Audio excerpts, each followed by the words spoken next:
4 weeks, weighing only 2 pounds 3 ounces. After struggling initially, her child grew strong and healthy, and that was 19 years ago. Her son is now an adult living out west. I ask my colleagues to support has expired. And vote yes for H.R. 1790. The gentlelady from Tennessee reserves, and the gentlelady from California is recognized. Madam Chair, I would like to yield to the Democratic leader, Congresswoman Nancy Pelosi from California, 1 minute. The gentlelady from California is recognized for 1 minute. Thank you, Madam Speaker. Madam Speaker, do you ever wonder what the American people think when they tune into C-SPAN to see what business is being attended to on the floor of the House?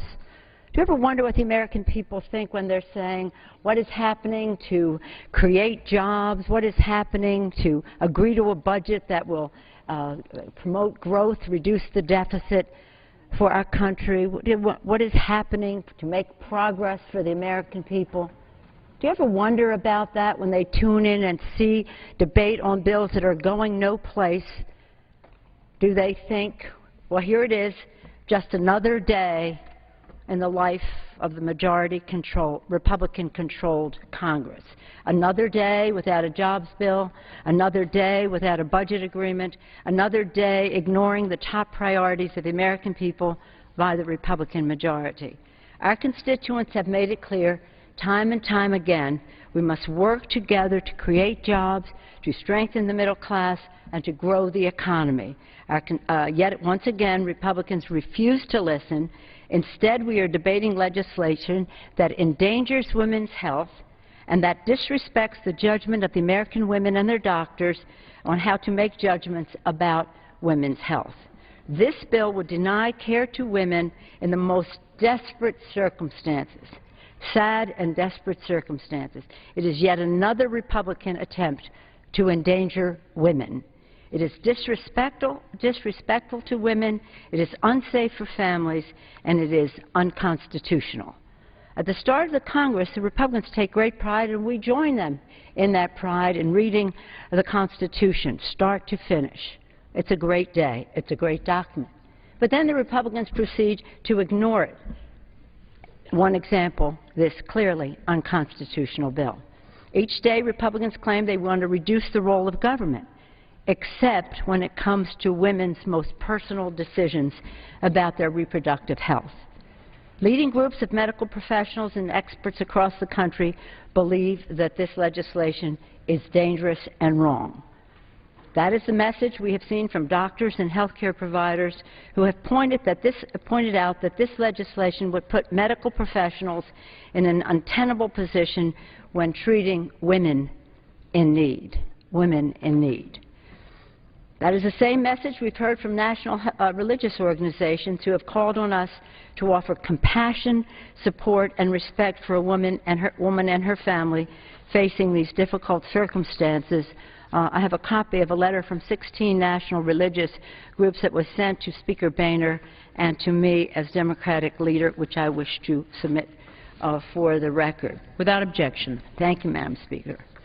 Just another day of the Republicans in Congress, more extremism, more dead-end bills, and less progress on the real challenges facing all Americans.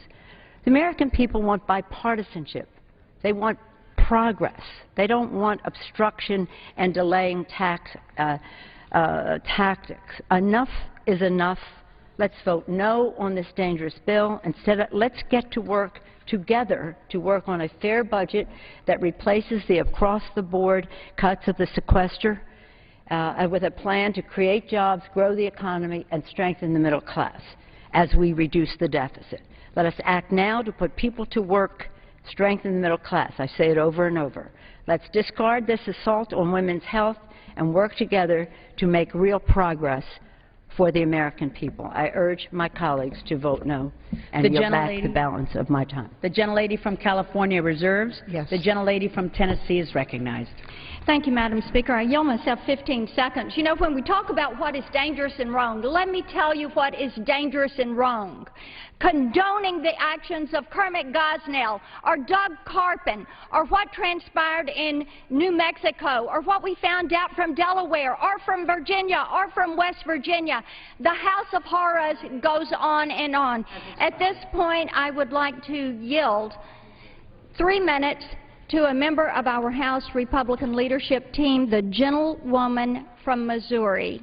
The Ms. gentlelady Wagner. from Missouri is recognized for 3 minutes. I thank the gentlelady from Tennessee for yielding and for advancing this legislation. Madam Speaker, I rise today in support of life, liberty, and the pursuit of happiness. Life begins at conception, and throughout the years, as science and technology have evolved and continue to advance, we are changing hearts and minds. We have more and more evidence that life does indeed begin at conception. We know that after 3 weeks, the baby has a heartbeat. After 7 weeks, the baby begins kicking in the womb. By week 8, the baby begins to hear and fingerprints start to form. After 10 weeks, the baby is able to turn his or her head, frown, and even hiccup. By week 11, the baby can grasp with his or her hands, and by week 12, the baby can suck his or her thumb. And by week 20, not only can the baby recognize his or her mother's voice, but that baby can also feel pain. While killing an unborn child is unacceptable at any time, it is especially abhorrent at the 20-week mark when a child is able to feel the pain of an abortion. But, Madam Speaker, it is not only the pain of the child that we must be concerned with, but also the pain of the mother. The other side has deemed abortion a sacred right. They tout that they are champions for women, telling women that they have the right to do with their bodies whatever they want. The problem here is that everyone talks about the right to choose, but no one discusses the implications of that choice. I recently had the opportunity to speak with Joyce Zunis, who had multiple abortions between the ages of 15 and 26. She told me that the abortionist told her everything would be over very quickly and that they didn't tell her about what the physical and the psychological implications that would stay with her for life. Not once did the abortionist relay to her the physical risks that she suffered later. That does not include the emotional damage she also suffered, uncontrollable anger, depression, seclusion, and the inability to trust anyone. Madam Speaker, I am for life at all stages. I am for the life of the baby, and I am also for the life of the mother. And I will continue to work towards a day when abortion is not only illegal, but is absolutely unthinkable. And I yield back. Madam Speaker, I have a parliamentary inquiry. The gentlelady from Tennessee reserves. For what purpose does the gentleman from California seek recognition? Madam Speaker, I have a parliamentary inquiry. Will the gentleman state his parliamentary inquiry? Can the Speaker inform us when we might consider legislation to address the needs of a generation of college students whose interest rates are about to reset in a few weeks and double, instead of this bill, which is a direct attack on women's rights? The gentleman has not stated a parliamentary inquiry. For what purpose is the gentlelady from California is recognized? Madam Speaker, I would yield to a member of the Judiciary Committee, Congresswoman Sheila Jackson Lee, 2½ minutes. The lady from Texas is recognized for 2½ minutes. Thank you, Speaker. I ask unanimous consent to address the House. Without objection.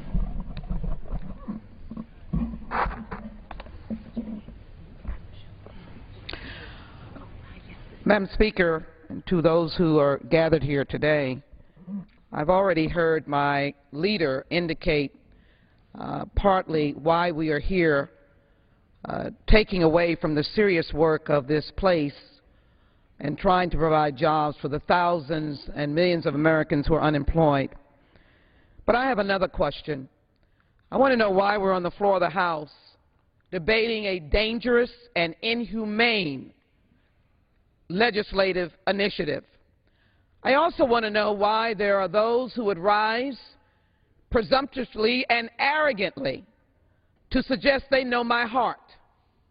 Why is there someone suggesting in this body that I have not experienced pain or do not know the pain of my constituents? The same question can be asked. How do they know what a mother whose health is in jeopardy is feeling? Why would they be so presumptuous to suggest that we could not, or that we are saying to some woman that you can't do with your body as you desire? It is between your God, your doctor, and your family. How outrageous this legislation is. It is patently unconstitutional. Griswold says it's a violation of the right to privacy. Doe v. Bolton, which was passed the same day that Roe v. Wade, specifically said that the health of the mother had to be taken into consideration. This violates any kind of adherence to the health of the mother. For us to refer to the heinous, disgusting actions in Pennsylvania suggests that I don't care about it. I am glad that the justice system persecuted and prosecuted this villain and sent that doctor to jail. But I don't want America's doctors and mothers and people of faith to be turned around into the jailhouse because we are so presumptuous and arrogant. Let's be very clear. A young woman by the name of Vicky Stella, a diabetic who discovered months into her pregnancy that the fetus she was carrying suffered from several major anomalies and had no chance of survival. They wanted to induce labor or have a cesarean section, but her physician said she could not survive it, and they had to use another procedure. If they had not used a procedure like an abortion, she would not be able to have children again. Do we want to go back to the time when women are running into back alleys? Can I get another 15 seconds? The gentlelady from California reserves. The gentlelady from California reserves, and the gentlelady from Tennessee is recognized. Thank you, Madam Speaker. And at this time, I recognize Ms. Hartzler from Missouri for 3 minutes. The gentlelady from Missouri is recognized for 3 minutes. Thank you, Madam Speaker. You know, we do a lot of things here in Washington and discuss many types of legislation, and sometimes the impact of what we do gets lost in the debate. And today I want to remind my colleagues that this bill impacts people and why it's important. Here is an injustice. There is an injustice occurring in our society. One unborn baby who is 6 months along develops a medical condition.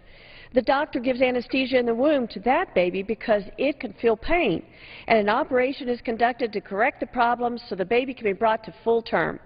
Another unborn baby who is 6 months along down the street at a clinic does not receive anesthesia and is ripped apart limb by limb by an abortionist who crushes the skull to complete the abortion.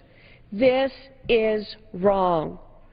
I rise today in support of H.R. 1797, the Pain-Capable Unborn Child Protection Act, which will prohibit an abortion of an unborn child that has surpassed 20 weeks on the basis that children at this stage of development can feel pain. In light of the recent trial of Kermit Gosnell, we have seen firsthand the very gruesome nature of what is currently taking place in America's abortion industry. The reality that abortion involves not a choice, but the taking of a human life. Late-term abortions are agonizingly painful, and they're happening all around the nation. A leading expert in fetal pain has said the human fetus possesses the ability to experience pain from 20 weeks of gestation, and that the pain felt by the fetus may be more intense than perceived by full-term and older children. This pain is inflicted through a procedure known as D&E, where the doctor literally tears apart the little body of the child after removing them from the womb and finally crushes the child's skull. Science and the American public are united on this issue. This gruesome practice has no place in our society. In fact, a recent poll found 63% of women believe abortion should not be permitted, where substantial medical evidence says the unborn child can feel pain. In addition to the ability of the unborn child to feel pain, there's also risk to the mother. Drawing the line at 20 weeks is not arbitrary. The child suffers great pain, and the mother is placed drastically in danger. A woman seeking an abortion at 20 weeks is 35 times more likely to die from abortion than she was in the first trimester. At 21 weeks or more, the chance of death is 91 times higher. Jennifer Morbelli was a recent victim of such a dangerous abortion procedure in Maryland at 33 weeks. This abortion is done in a residential condominium complex in Baltimore last February, a tragic end to a young mother and an agonizing death for her child. As a society, it is time to speak out for those who cannot speak for themselves and to stop this heinous practice. It's expired. The gentlelady will suspend. The gentlelady from Tennessee reserves. Yes. For what purpose does the gentlelady seek recognition? Thank you, Madam Speaker. I have a parliamentary inquiry. The gentlelady will state the inquiry. When will the House consider legislation to address the veterans' claims? The gentlelady has not stated a proper parliamentary inquiry. The gentlelady from California is recognized. Madam Speaker, I would like to recognize a much valued member of the Judiciary Committee, Congresswoman Judy Chu from California, for 2 minutes. The gentlelady from California is recognized for 2 minutes. Imagine a world where the federal government actually prevents women from receiving the medical procedures that would save their lives. Innocent, law-abiding Americans, young and old, would live or die by government decree. If you think this is some kind of Orwellian fantasy, think again and take a good look at the abortion bill being pushed by Republicans today. With only a narrow exception to protect life, but not the woman's health, it could very well be a death sentence to countless women in the most desperate of circumstances. This bill is a blatant attack on a woman's right to choose, and the people who will pay the most will be those who are most in need of help. I urge my colleagues to vote no on this nationwide 20-week abortion ban bill, and I call on the Republican Party to stop pushing bills that endanger American women. The gentlelady from California reserves. The gentlelady from Tennessee is recognized. Thank you, Madam Speaker. At this time, I yield 1 minute to the gentleman from Louisiana, Mr. Scalise, who chairs the Republican Study Committee. The gentleman from Louisiana is recognized for 1 minute. I thank the gentlelady from Tennessee for yielding. Madam Chair, I rise proudly in support of life and in strong support of H.R. 1797, the Pain-Capable Unborn Child Protection Act. Scientific studies have proven that babies can feel pain as early as 20 weeks after conception, and passage of this bill is a major step forward in the defense of life. The Gosnell murder trial refocused Americans on the horrors of late-term abortion, and the Pain-Capable Unborn Child Act sends a loud message that our great nation stands up in defense of life. I'm proud that Americans for United for Life ranked Louisiana as the #1 pro-life state in the nation. And one example of that, we have a law, if a woman who's pregnant is murdered in Louisiana, not only is the murderer charged with the murder of the mother, but also for the murder of the unborn child. I think it's a proud day that we're here standing up in defense of those babies after 20 weeks, saying this country will not allow those babies' lives to be terminated. So proudly support this legislation, urge my colleagues to support it as well, and yield back the balance of my time. The gentlelady's time has expired. The gentlelady reserves, and the gentlelady from California is recognized. May I inquire how much time remains? Yeah. The gentlelady from California has 14¼ minutes remaining, and the gentlelady from Tennessee has 9 minutes remaining. The gentlelady from California is recognized. Madam Speaker, I would like to recognize another member of the Judiciary Committee, Mr. Deutsch of Florida, for 2 minutes. I yield him 2 minutes. The gentleman from Florida is recognized for 2 minutes. I thank my friend from California. Madam Speaker, today I want to give voice to real women and girls who sought abortions after 20 weeks. The sad truth is that for disenfranchised women, it often takes more than 20 weeks to overcome the roadblocks encountered on the path to what is constitutionally protected procedure. They may struggle to pay for the procedure, They may risk losing their jobs if they request time off or lack full information about their bodies, having never received sex education or seen a gynecologist. Each woman facing these decisions is unique. Their voices have gone unheard in this chamber, but they are Americans who deserve laws that protect them. So before this vote, I wanted to share their stories. Sandra and her husband had no car, no internet, or no health care. It took them weeks to find an abortion provider. They had to save up for the procedure, for time off of work, for child care for their kids, for the 80-mile taxi ride from Clewiston, Florida to West Palm Beach. By that time, the facility they found could not help her. They had to start over, save up even more, take even more time off to see a Fort Lauderdale doctor who could help them. At 17, Helga was in a witness protection program. She was raped as a child and later bore a daughter who was taken in by protective services. After leaving drug treatment in Florida, Helga was 20 weeks pregnant, but she wanted a chance to put that past behind her, and it was only the compassion and generosity of her abortion provider, her doctor, who gave her that chance. Today she's taking care of herself and reconnecting with her daughter. And at 13, Michelle often had irregular periods. Yet when she skipped two, thought she had one, and skipped another, she got scared and told her mom. She didn't know she was pregnant. Her disabled mother was barely able to feed Michelle and her 4 siblings as it was. So Michelle and her mother agreed that Michelle needed to have an abortion. But this whole process took time. Finally, at 22 weeks, Michelle and her mom secured an abortion with a provider, a doctor, who could assume the costs. I ask my colleagues, please answer these women with compassion and vote down this bill. The gentlelady from California reserves. The gentlelady from Tennessee is recognized. Thank you, Madam Speaker. At this time, I yield 2 minutes to the gentlewoman from South Dakota, Ms. Noem. The gentlelady from South Dakota is recognized for 2 minutes. Thank you, Madam Speaker. And Madam Speaker, a few moments ago we heard the minority leader here on the floor say that we needed to be about doing serious work, that we needed to deal with bills that dealt with jobs and the economy that the American people cared about. Well, the Americans support ending late-term abortions. Just look at the graphic that we have up here that says 64% of the Americans believe abortion should not be permitted in the second 3 months of pregnancy. 80% of Americans believe abortion should not be permitted in the last 3 months of pregnancy. Americans recognize that H.R. 1797, the Pain-Capable Unborn Child Protection Act, needs to be passed. It needs to be done because it is the right thing to do. I've always been pro-life. I believe as a lawmaker, I have a duty to protect those that are the most vulnerable. Recently, we've seen atrocities committed in this country against unborn babies. Babies that were born alive, atrocities against these babies and their mothers. The details of that trial only highlight the need for us to protect women and to protect these babies from people like Gosnell and prevent crimes like this from ever happening again. This bill stops abortions after the 20th week of pregnancy, right after the 6th month. Scientific evidence shows that babies can feel pain at this point of the pregnancy. We're talking about babies that if they were born and simply given a chance, that they could survive outside of the womb.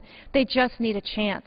The topic of abortion is very personal for many around the country. It stirs emotions on both sides. If we disagree on this issue, I hope we can do it respectfully. Unfortunately, I don't find a lot of the rhetoric that I've heard today very respectful. They've said there's a war on women.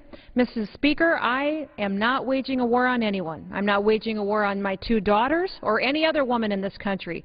Regardless of your personal beliefs, I would hope that stopping atrocities against little babies is something that we can all agree to put an end to. This legislation would do exactly that, and I encourage my colleagues to support its passage. With that, I yield back. The gentlelady from Tennessee reserves, and the gentlelady from California is recognized. Excuse me, the gentlelady from, well, for what purpose does the gentleman from New York seek recognition? I have a parliamentary inquiry. The gentleman will state the inquiry. Thank you, Madam Speaker. Madam Speaker, under House practice and procedure, is it not customary for someone on the Committee of Jurisdiction to manage time on the floor, or is it because the Republicans have no women on the House Judiciary Committee that the gentlewoman from Tennessee manages the time on the floor? The gentleman from New York is engaging in debate. The gentleman has not been recognized for debate. The gentlelady from California is recognized. Madam Speaker, I am pleased to recognize a member of the Judiciary Committee from New York, an excellent lawyer and a new member of the House, Representative Hakeem Jeffries, for 1.5 minutes. The gentleman from New York is recognized for 1.5 minutes. This bill is a violent assault on reproductive rights here in America and an unnecessary intrusion into the doctor-patient relationship. It is a continuation of the Republican war against women and an unconstitutional effort to repeal a 40-year Supreme Court decision. It is dead on arrival in the Senate. The White House and the President will veto it. A majority of the Supreme Court will declare it unconstitutional. And so why are we here wasting the time and the money of the American people on a futile and extreme legislative joyride? This is not Barry Goldwater conservatism. This is not even Ronald Reagan conservatism. This is conservatism gone wild. We can only hope for the good of the country that our friends on the other side of the aisle can get the extremism out of their system today so that we can return to the business of the American people tomorrow. I urge a no vote and yield back the balance of my time. The gentlelady from California reserves. The gentlelady from Tennessee is recognized. Thank you, Madam Speaker. At this time, I yield 1 minute to Mr. Fortenberry from Nebraska. The gentleman from Nebraska is recognized for 1 minute. Thank you, Madam Speaker. Madam Speaker, there is something especially disturbing about the cruel violence that accompanies the termination of unborn children who, as evidence shows, could survive if they were just given the chance. And this is not some waste of time, this debate. This is not some exercise in extremism. The fact is that we are having this debate at all demonstrates that our society is actually failing women. And our culture is very deeply conflicted. There is something very dark about the topic of late abortion. It is uncomfortable to enter into this conversation, but we must. During the past several decades, the marvels of science, Madam Speaker, have opened up a window to show us life in the womb, which the prophets of old, by the way, tell us is sacred. The images of children developing week by week, month by month, speak to us more eloquently than any words here can. Madam Speaker, there are some lines that we should all agree should be drawn. I think we are capable, I hope we are capable of agreeing that a child in the womb deserves no protection. Time has expired. The gentlelady from Tennessee reserves. The gentlelady from California is recognized. Madam Speaker, I am honored to yield 2 minutes to the gentlelady from the District of Columbia, Delegate Eleanor Holmes Norton. The gentlelady from D.C. is recognized for 2 minutes. I thank the gentlewoman from California for yielding to me. Anti-choice groups tried and failed to use D.C. to nullify Roe v. Wade just last year. They are now using a single criminal case in Philadelphia to go after the reproductive health of all the nation's women. We will defeat this bill, too, with its bogus science, man-made myths about rape in a bill reported to the floor by an all-male majority of the Judiciary Committee. They are already losing ground. Witness the changes forced on them in the language of the bill and the stripping of the bill of its manager, of its rightful manager. This bill is part of a parade of 20-week abortion bills moving through conservative states. None will succeed. They will not succeed not only because they are clearly unconstitutional, but because women won't have it. The bill goes down the same road that helped elect Barack Obama, President of the United States. In the end, whatever happens here, women will win. I yield back the remainder of my time. The gentlelady from California reserves. The gentlelady from Tennessee is recognized. Thank you, Madam Speaker. At this time, I yield 2 minutes to the chairman of the Republican Women's Policy Committee, Ms. Elmers from North Carolina. The gentlelady from North Carolina is recognized for 2 minutes. Thank you, Madam Speaker, and thank you to my esteemed colleague for handling the time here on the floor on this very important issue. Madam Speaker, I rise today in support of H.R. 1797, an important bill that will protect women and unborn children. This legislation is supported by reliable scientific research that shows that an unborn child at 20 weeks gestation can feel pain. Coupled with the now known dangerous acts of an abortionist like Kermit Gosnell, it is clear that Congress must act. We can all agree that a woman facing an unexpected pregnancy can be in a crisis situation, not knowing what she should do or what choices she can make. That is why it is vital to put into place protections for women and ensure that people like Kermit Gosnell can never harm again. We have a duty to protect the American women and the unborn children of this country from harm. I urge my colleagues to vote for this important bill and support H.R. 1797. Thank you, Madam Speaker. I yield back the remainder of my time. The gentlelady yields back. The gentlelady from Tennessee reserves, and the gentlewoman from California is recognized. Madam Speaker, I'm honored to yield to a leader for women's health, the gentlelady from Colorado, Ms. DeGette, 2 minutes. The gentlelady from Colorado is recognized for 2 minutes. Thank you, Madam Speaker. Madam Speaker, at a time when Americans want their elected officials to focus on jobs and building our economy, here we are again, focusing our efforts on limiting a woman's abilities to make her own health care decisions. As I have heard time and time again from women across this nation, women don't want politicians imposing their extreme beliefs on them when they're making tough decisions.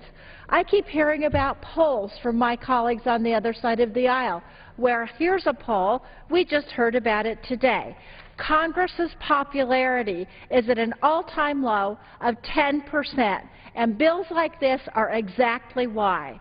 Last session, we wasted a lot of the American people's time debating and voting on legislation designed solely to take a woman's health care decision out of her hands and that of her doctor, and instead to allow politicians to step in and substitute their judgment. Now, this time it did take the majority 6 months of the new session, but here we go again, right back down that same rabbit hole.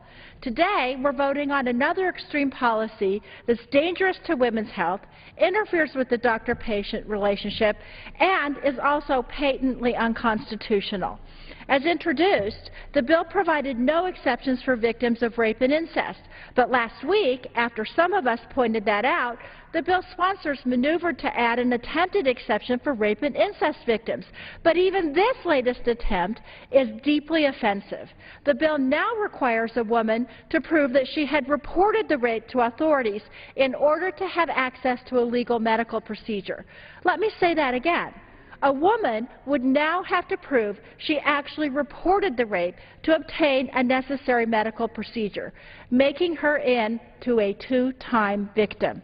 This kind of logic demonstrates a callous, almost willful ignorance towards the health needs of women across the nation, and it shows how the proponents have no respect for a women's ability to make their own decisions. Has expired. Vote no on this The gentlelady from bill. California reserves, and the gentlelady from Tennessee is recognized. Madam Speaker, I would like to ask how much time is remaining on each side? The gentlelady from Tennessee has 5 minutes remaining, and the gentlelady from California has 7 minutes remaining. At The this time, gentlelady I from reserve. Tennessee reserves. The gentlewoman from California is recognized. Madam Speaker, I would be delighted to yield to my colleague from California, Lois Capps, a nurse and a valued member of our delegation, 2 minutes. The gentlewoman from California is recognized for 2 minutes. Thank you, Madam Speaker, and I thank my colleague from California for her leadership in opposing this unconstitutional and cruel bill, and I rise in strong opposition to it. You know, this legislation ignores the very real medical challenges that are faced by so many women. erecting barriers to women who are trying desperately to access medical care, who are making some of the most personal and difficult choices and decisions. This is a cold-hearted political maneuver that is being played out upon this House floor today. Women need the confidence to be able to make these difficult decisions in counsel with their doctors, with their families, with their spiritual advisors. Politicians have no place in that equation.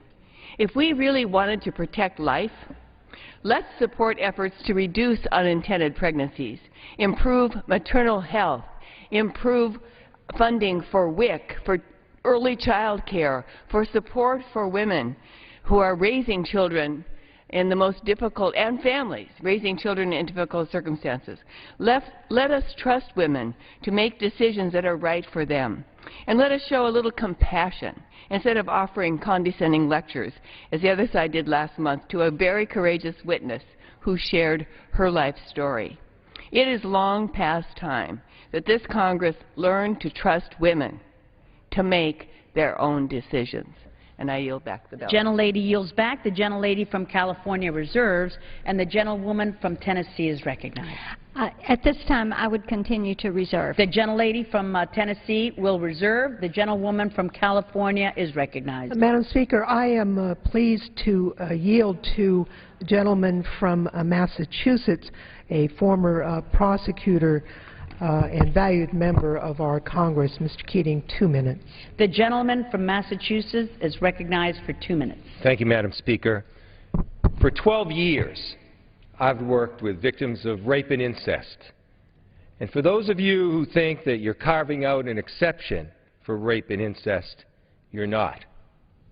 If you were truly carving out an exception, you wouldn't be making it contingent on things that silence victims, things they have no control over, like being traumatized, like being threatened with your life if you talked, like not knowing the law because you're a minor and a victim of statutory rape. These are reasons why more than half the rapes are never reported. As a district attorney, I've had cases with the victims that didn't even report, yet we were able to convict the perpetrators with other evidence. Reporting wasn't even necessary to convict criminals, but in this bill, it's necessary for a crime victim to exercise their constitutional right to privacy. Fundamentally, those who support the language in this bill don't understand that rape and incest are crimes. These are crimes of violence, crimes that should bring penalties to the perpetrator. This bill brings penalties to the victim. I yield back. The gentleman yields back. The gentlelady from California reserves. The gentlewoman from Tennessee is recognized. Thank you, Madam Speaker. At this time, I will continue to reserve. The gentlelady from Tennessee continues to reserve. The gentlewoman from California is recognized. I wonder if the gentlelady has additional speakers, because I would reserve. We have no additional speakers at the time, and if she has additional speakers, the she gentlelady could call them, from and then we will both Tennessee is wrap recognized. up. Thank you, Madam Speaker. We have no additional speakers, and if you want to complete, Fine. then I will close. If the gentlelady would suspend, the gentlelady from California has 4 minutes remaining, and the gentlelady from Tennessee has 5 minutes remaining. The gentlewoman from California is recognized. Thank you, Madam Chair, and I yield myself Without such objection. time as I may consume.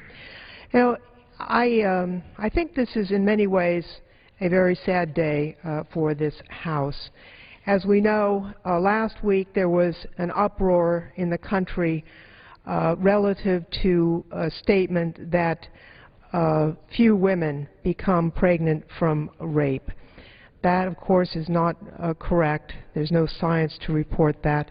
And, of course, this week we have a bill that's been altered to add a very limited exception for rape and incest that would be available only if the victim has reported the crime to the authorities. And of course, as our last speaker has indicated, this actually makes the situation for the victim of violence, a victim of rape, more onerous than for the perpetrators of the violence, something that I think is really quite wrong.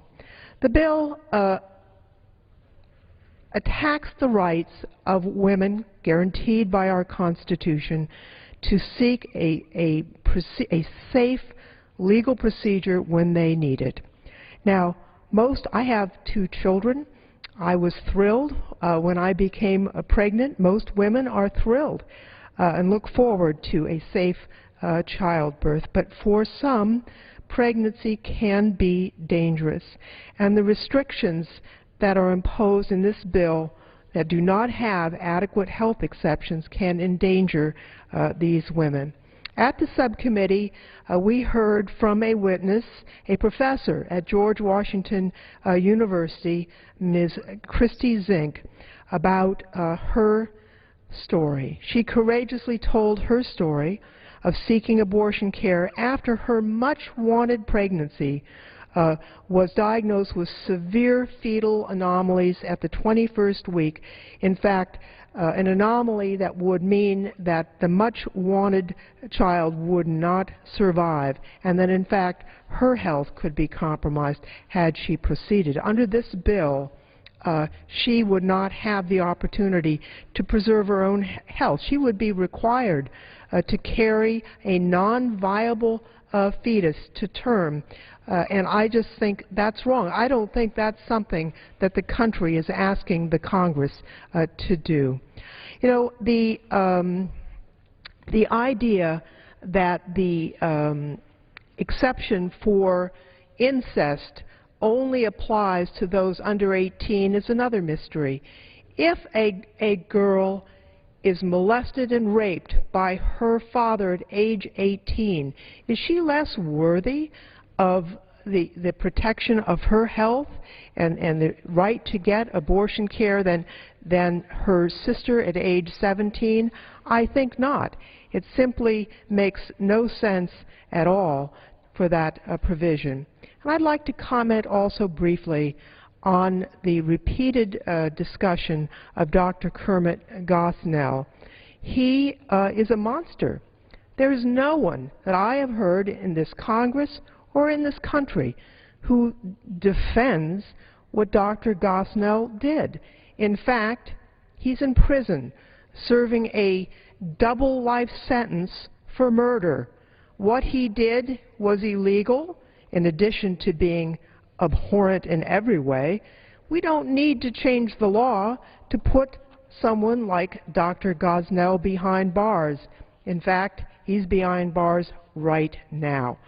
I think that the use of this case as a rationale for denying American women health care that they may need is terribly has expired. wrong. I would urge a no vote on the bill. The gentlelady's time has expired. The gentlewoman from Tennessee is recognized. Thank you, Madam Speaker. You know, this has been an interesting debate, and I have to tell you, we have heard every descriptive adjective that there can possibly be coming from the negative of why our colleagues on the other side of the aisle think that this debate is inappropriate. I do think that some of the most interesting has been the parliamentary inquiries to ask about what we're doing about jobs and student loans and veterans. And I have to tell you all, I agree this Obama economy has been brutal to especially women and the female workforce, and indeed we would love to see our colleagues in the Senate and the administration work with us on those issues.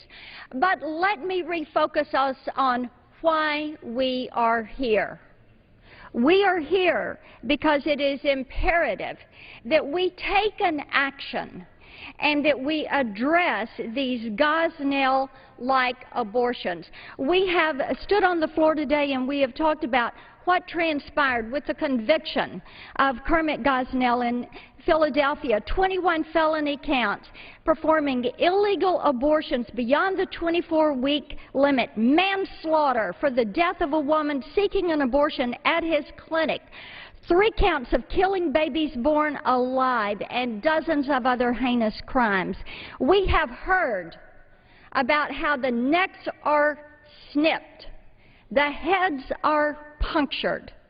We even heard the statement from his attorney, who said 16 to 17 weeks should be the limit. We are going at 20 weeks. We have heard of other atrocities, whether they are the Carpin case in Texas, the case in New Mexico, nurses, pro-choice nurses out in Delaware recently quit their jobs at a big abortion business to save their medical licenses. They said the clinic was, I'm quoting them, ridiculously unsafe, where meat market style assembly line abortions were happening. Another abortionist, Leroy Carhart, recently stated he's performed more than 20,000 abortions on babies after 24 weeks gestation, and he's perfectly happy to do elective abortions on babies at 7 months gestation. We know that at 8 weeks, babies feel pain. When they have these prenatal surgeries, we know that they're given anesthesia. We know they respond to pain, and we know these late-term abortions are incredibly, incredibly painful. So that is why we stand today. We want parity for these babies, for these unborn children. We can see them. We have seen some of the ultrasounds. And you know what is so amazing? When you see these ultrasounds, and when people are waiting for the arrival of these precious children, they go ahead, they name them. They're expecting them. They are waiting for them. And they know that these children feel pain when they are harmed. Science tells us so. The American public is with us on this. 64% of all women think abortions should be eliminated when these unborn babies feel pain. Out of all Americans, 60%, this is the Gallup USA Today poll, 60% say second trimester abortions should be eliminated. 80% say third trimester abortions should be eliminated. So for those reasons, that is why we stand here today, to support these women and these unborn children, to end these atrocities, to stand together, to make certain that that first guarantee, the guarantee to life, the guarantee to life, so that you can pursue liberty and enter into the pursuit of happiness. That is why we stand here today.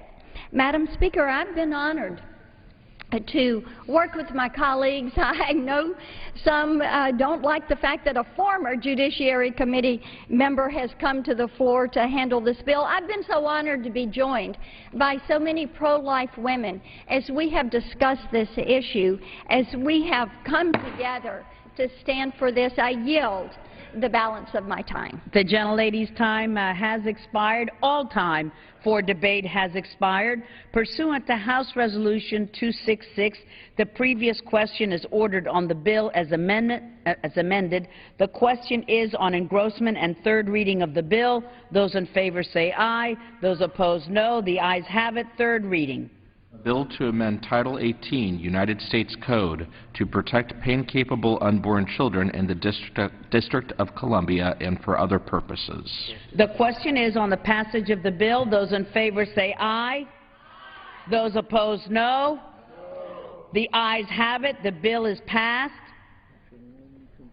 Madam For what Speaker? purpose? Madam Speaker, For what purpose is the gentlelady from Tennessee seek I recognition? ask for a recorded vote.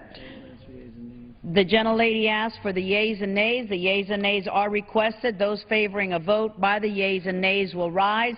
A sufficient number having risen, the yeas and nays are ordered. Pursuant to Clause 8 of Rule 20, further proceedings on this question will be postponed. Pursuant to Clause 12A of Rule 1, the Chair declares the House in recess for a period less than 15 minutes.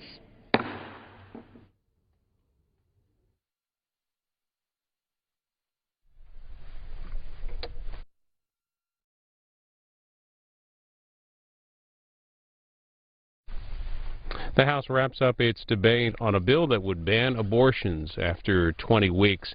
We expect shortly a Democratic motion to recommit and a vote on final passage, as you heard there from the Speaker Pro Tem. Chance of the House coming back here in about 15 minutes or so. And while we wait for the House to return, part of this morning's Washington Journal looking at the recent Supreme Court rulings.